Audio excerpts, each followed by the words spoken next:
मित्रांनो, सध्या सर्दी, खोकला, कफ, घशाची खरखर किंवा कोरडा खोकला या गोष्टीमुळे बरेच लोक त्रस्त आहेत. साधा खोकला असला तरी लोक आपल्याकडं कोरोना झाला का या नजरेने पाहतात. मग आपल्याला जर साधा खोकला दूर करायचा असेल किंवा कोरडा खोकला दूर करायचा असेल तर ही गोळी घ्यावी लागेल. मग ही गोळी कशापासून बनली, यास कोणते साहित्य लागले, कधी घ्यायची आणि याचा परिणाम कसा होईल हे जाणून घेण्यासाठी हा व्हिडिओ शेवटपर्यंत पहा. व्हिडिओ आवडला लाईक करा, शेअर करा आणि सबस्क्राईब करा. चॅनलला नवीन असाल तर सबस्क्राईब करून बेल आयकॉन दाबा. नमस्कार मित्रांनो, आपल्या परिसरात उपलब्ध असणारी ही वनस्पती आपण ओळखली असेल तर हिला म्हणतात गुलतूर किंवा गुलतुरा. तुमच्या भागात या वनस्पतीला काय म्हणतात तुम्ही कॉमेंटमध्ये टाकायला विसरू नका. मित्रांनो, याला अनेक रंगाची फुलं येतात. याच्यात अनेक प्रकार आहेत, पांढरे, गुलाबी, लाल. आणि हा जो मी तुम्हाला दाखवत आहे हा कॉमन म्हणजे सामान्यपणे सर्व ठिकाणी उपलब्ध असणारा हा प्रकार आहे. तर आपल्याला करायचं काय आहे, खोकला किंवा जो कोरडा कफ आहे, कोरडा खोकला म्हणतात त्याला, याच्यापासून जर सुटका पाहिजे असेल तर या वनस्पतीचा आपल्याला वापर करून घ्यायचा. ही वनस्पती आता ह्याच्या आपल्याला साधारणतः 2 ते 5 पानं लागणार आहेत. हे 2 ते 5 पानं तुम्ही आपल्या परिसरात सहज उपलब्ध करून घेऊ शकतात.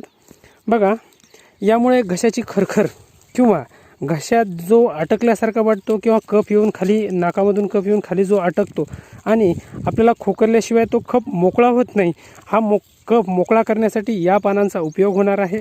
हे पानं अत्यंत उपयुक्त आहेत.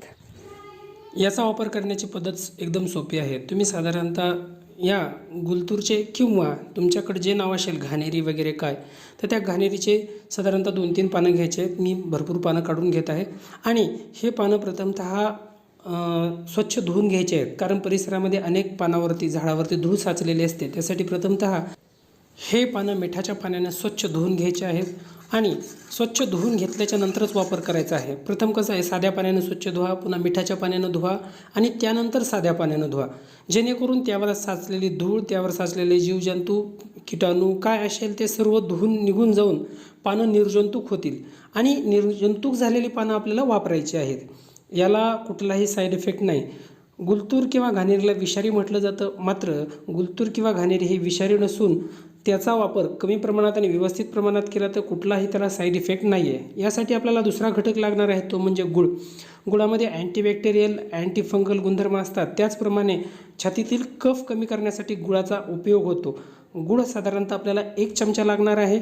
आणि तिसरा घटक लागणार आहे ती म्हणजे आपल्याला हळद. मित्रांनो, हा जो गुळ आहे तो वाटून घ्यायचा आहे किंवा बारीक करायचा आहे, जेणेकरून त्याची आपल्याला गोळी बनवायची आहे. आता हळद घेताना चमच्याचा 1/4 भाग किंवा 1/4 घ्यायचा आहे. हळद ही घसा मोकळा करण्यासाठी, घशातील खरखर कमी करण्यासाठी, कफ कमी करण्यासाठी आणि सर्दी कमी करण्यासाठी म्हणजे जुन्या काळापासून वापरली जाते. आणि ही हळद अँटीबॅक्टेरियल, अँटीफंगल असते. हळद प्रत्येकाच्या घरात सहज उपलब्ध होते. समजा एखाद्या व्यक्तीला घाणेरीची किंवा गुलतूरची पानं मिळाली नाही तर तुम्ही गूळ आणि हळद यांचाच वापर करू शकतात आणि यामध्ये आले वाटून वापरू शकतात. याला कुठलाही साईड इफेक्ट नाही. हळद छातीतील कफ, सर्दी, त्याचप्रमाणे खोकला, खरखर कमी करण्यासाठी अत्यंत उपयुक्त आहे. एखाद्या व्यक्तीला विडा बनवून खाणं शक्य नसेल किंवा विडा बनवून खाताना थोडीशी कडवट चव लागते, ती लागू नाही वाटत असेल तर त्यांनी या तिन्हीच्या मिश्रणाची बारीक गोळी बनवावी आणि गोळी बनवून ती खावी. महत्त्वाची गोष्ट अशी आहे की हे सेवन केल्याच्यानंतर यावरती अर्धा ते 1 तास पाणी घ्यायचं नाही. तुमच्या घशातील जो खरखर आहे किंवा जो कोरडा कफ आहे तो झटपट कमी होतो.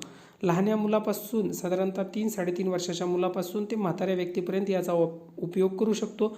हा उपाय साधारणतः 7 दिवस करायचा आहे आणि ही जी चित्रात दाखवली याप्रमाणे गोळी बनवून जर खाल्ली तर चवीला अजून छान लागते. समजा तुम्हाला जर गोळी बनवून खाणे आवडत नसेल तर तुम्ही त्याचा काढाही बनवून पिऊ शकतात.